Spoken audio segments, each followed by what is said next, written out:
Hi കൂട്ടുകാരെ, എൻ്റെ video കാണുന്ന എല്ലാ കൂട്ടുകാർക്കും സുഖമാണല്ലോ. ഞാൻ ഇന്നിവിടെ കർക്കിടകത്തിൽ കഴിക്കാനുള്ള ഒരു ഡിഷാണ് തയ്യാറാക്കുന്നത്. ഇത് കഴിക്കാൻ നല്ല ടേസ്റ്റാണ്. കരിയേപ്പില കൊണ്ടുണ്ടാക്കിയതാണ് ഈ ഡിഷ്. ഇത് നമുക്ക് എങ്ങനെ തയ്യാറാക്കണമെന്ന് നോക്കാം. കർക്കിടക മാസത്തിൽ കഴിക്കാനായിട്ട് കറിവേപ്പില കൊണ്ടുള്ള ഒരു ഡിഷാണ് ഞാനിന്നിവിടെ തയ്യാറാക്കുന്നത്. മുട്ടയും കറിവേപ്പിലയും കൂടിയാണ് ഇത് തയ്യാറാക്കുന്നത്. ഇത് വീട്ടിലെ കറിവേപ്പിലയാണ്. നാടൻ മുട്ടയാണ് ഞാനിവിടെ എടുത്തിരിക്കുന്നത്. 3 മുട്ടയാണ് എടുത്തു വച്ചിരിക്കുന്നത്. ഈ കറിവേപ്പില ഒരു മിക്സിയുടെ ജാറിലേക്ക് ഇട്ടിട്ട് നന്നായിട്ടൊന്ന് അരച്ചെടുക്കാം. കുറച്ച് വെള്ളം ചേർത്ത് അരച്ചാൽ മതിയാകും. കറിവേപ്പില ഞാൻ അരച്ചെടുത്തു. ഇതുപോലെയാണ് അരച്ചെടുക്കാനുള്ളത്. ഇതിലേക്ക് നമുക്കിനി 3 മുട്ട പൊട്ടിച്ച് ഒഴിച്ചു കൊടുക്കാം. വീട്ടിലെ മുട്ടയാണ്, നാടൻ മുട്ടയാണ് ഞാനിവിടെ എടുത്തിരിക്കുന്നത്. 3 മുട്ടയും പൊട്ടിച്ചൊഴിച്ചു. ഇതിലേക്ക് പകുതി സവാള അരിഞ്ഞത് ഇട്ട് കൊടുക്കാം.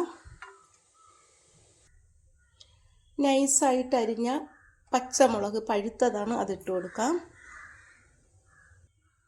ഉപ്പ് പൊടി ആവശ്യത്തിന് ഇട്ട് കൊടുക്കാം. കൂടിപ്പോകരുത്, കുറച്ചിട്ടാൽ മതിയാകും.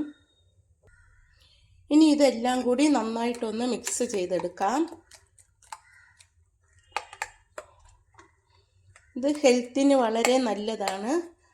മുടി വളരാനും കണ്ണിൻ്റെ കാഴ്ചയ്ക്കുമെല്ലാം ഈ കറിവേപ്പില അരച്ച് മുട്ട തയ്യാറാക്കുന്നത് നല്ലതാണ്. കർക്കിടക മാസത്തിൽ ഇത് 7 ദിവസം കഴിച്ചാൽ ആരോഗ്യത്തിന് വളരെ നല്ലതായിരിക്കും. നല്ലതുപോലെ അടിച്ചെടുത്തു. ഇനി ഒരു പാൻ അടുപ്പിൽ വയ്ക്കാം. ചൂടാകുമ്പോൾ അതിലേക്ക് വെളിച്ചെണ്ണ ഒഴിച്ചു കൊടുക്കാം.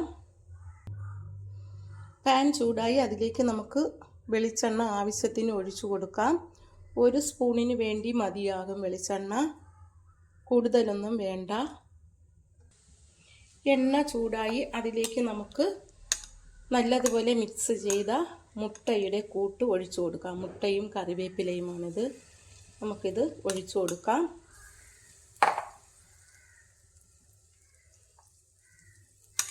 രണ്ട് 3 എണ്ണമായിട്ട് ഒഴിച്ചു കൊടുക്കാം.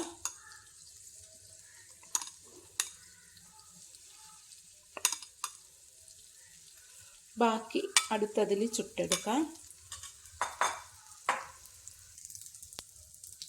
ഒരു സൈഡ് വെന്ത് കഴിഞ്ഞു. നമുക്കിത് മറിച്ചിട്ട് കൊടുക്കാം.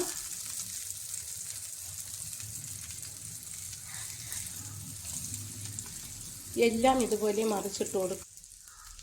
3 മറിച്ചിട്ടു. ഇനി മറു സൈഡും കൂടി വേകുമ്പോൾ നമുക്കിത് കോരി മാറ്റാം. മറു സൈഡും വെന്ത് കഴിഞ്ഞു.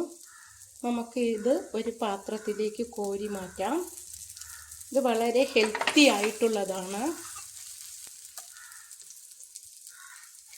കഴിക്കാനും നല്ല ടേസ്റ്റാണ്. ആരോഗ്യത്തിന് ഇത് വളരെ നല്ലതാണ്. ഒരെണ്ണം ചെറുതായിട്ടൊന്ന് പൊടിഞ്ഞു പോയി, കുഴപ്പമില്ല. എൻ്റെ ഈ വീഡിയോ ഇഷ്ടമായെങ്കിൽ ആദ്യമായി കാണുന്നവരെല്ലാം എൻ്റെ ചാനൽ സബ്സ്ക്രൈബ് ചെയ്യണം, സപ്പോർട്ട് ചെയ്യണം. കർക്കിടക മാസത്തിൽ ഇതൊന്നുണ്ടാക്കി കഴിച്ച് നോക്കിയിട്ട് അഭിപ്രായങ്ങൾ കമൻറ്റ് ചെയ്യണം. Thank you.